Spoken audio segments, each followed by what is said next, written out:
मैं इस वक्त यानी कि Ram edu centres for IIT neat and boards की तरफ से बोल रहा हूँ। मैं सबसे पहले यानी कि अभी इस इन द मंथ ऑफ यानी कि फरवरी मिड से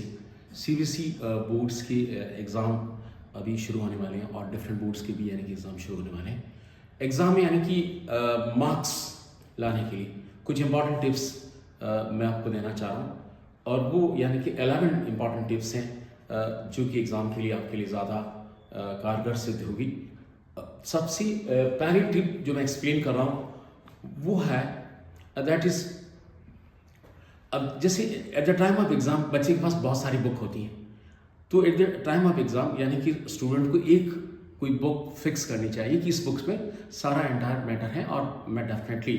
ये इससे मेरा कवर हो जाएगा। तो एक सिंगल बुक से यानी कि आप कवर करें रादर देन कि अगर आपके पास ज़्यादा बुक हैं तो एग्ज़ाम टाइम में यानी कि उन्हें अवॉइड करें क्योंकि उन्हें देखने से आपको कन्फ्यूजन क्रिएट होगा। उसके साथ साथ यानी कि second point, student should have to follow NCERT book detail,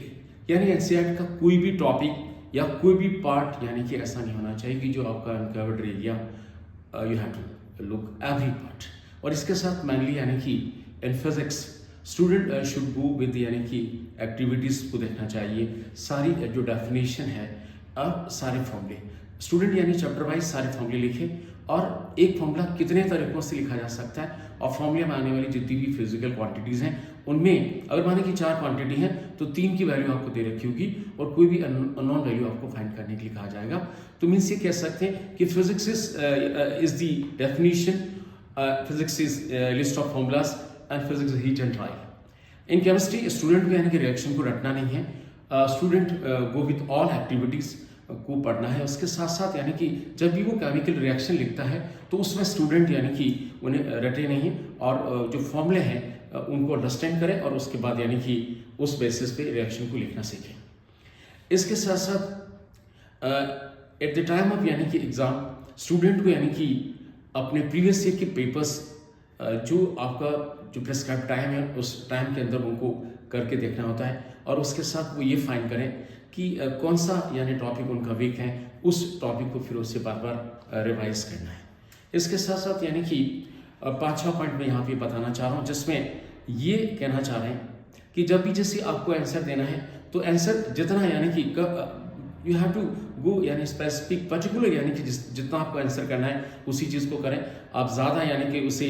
answer देने की कोशिश नहीं करें, जैसे कि कई बार नेगेटिव मतलब ज़्यादा मार्क्स कट जाते हैं। तो आपको ये ध्यान रखना है कि जो पूछा है उसका पर्टिकुलर स्पेसिफिक यानी आंसर क्या है उसी भी जाएं और उसके साथ एक पॉइंट वाइज यानी कि उसको शो करें और यानी कि कई बार अगर आपको ज़रूरत पड़ रही है तो यानी कि उसमें जो पिक्चर है आप यानी कि उसके पिक्चर बनाकर शो कर सकते हैं। इसके साथ साथ यानी कि मैं यहाँ पर नेक्स्ट पॉइंट के लिए आपको बताना चाह रहा हूँ कि जब भी यानी कि मैंने अभी बताया कि लिमिटेशन होनी चाहिए आंसरिंग करने के लिए और अगर जो एग्ज़ाम में आप अपियर हो रहे हैं और जो क्वेश्चंस आप यानी अटेम्प्ट कर रहे हैं वी प्रॉब्लम्स यानी कि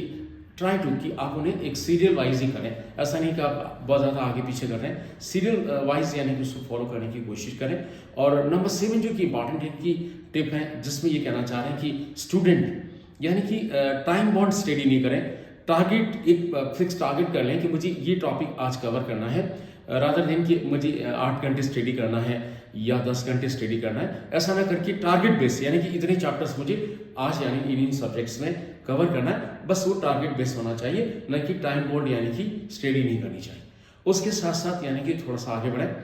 और तो यानी कि 8th पॉइंट के लिए हम ये कहना चाह रहे हैं कि स्टूडेंट यानी कि at the time of exam healthy यानी कि फूड ईट करना है। ऐसा फूड नहीं कि जो ज़्यादा यानी कि हैवी हो गया और फिर आपको ज़्यादा यानी कि आलस आ रहा है या फिर नींद आ रही, तो आप यानी कि एक लाइट फूड एग्ज़ाम टाइम में यानी कि जो न्यूट्रिएंट प्रॉपर न्यूट्रिएंट वाला फूड ही लेना चाहिए। उसके साथ साथ यानी कि